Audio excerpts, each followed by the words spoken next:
Firma private e cila po kryen studimet gjeologjike të tokës në zonën e hidrovorit Nakrni ka konstatuar në teren praninë të gazit. Menjëherë është vendosur perimetri i sigurisë si dhe tabela informuese për banorët.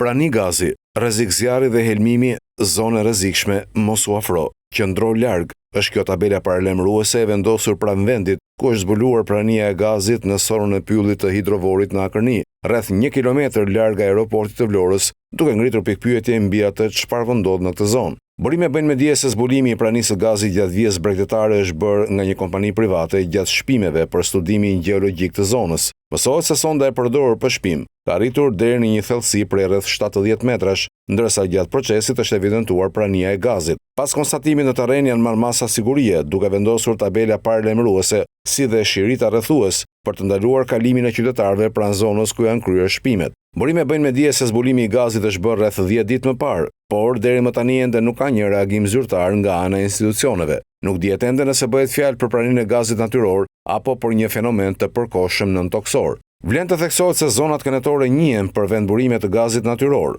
Pranë Nakrnis, fshati Panaja është një nga zonat me fushë gazmbajtëse në vendin tonë. Aty janë shpuar qindra puse eksplorimi dhe prodhimi gjatë periudhës së komunizmit dhe më pas, të cilat kanë prodhuar kryesisht gaz natyror biogjen në sasi të vogla. Bëhet fjalë për gaz të krijuar nga dekompozimi natyror i materialeve organike në thellësi të tokës, i cili gjendet në shtresa të cekta, por në sasi të kufizuara. Mbetet ende e paqartë se çfarë projekti po zhvillohet konkretisht në zonën e Akrnis dhe nëse prania e gazit mund të ndikojë në planet për investime apo ndërtime, siç është projekti i aeroportit.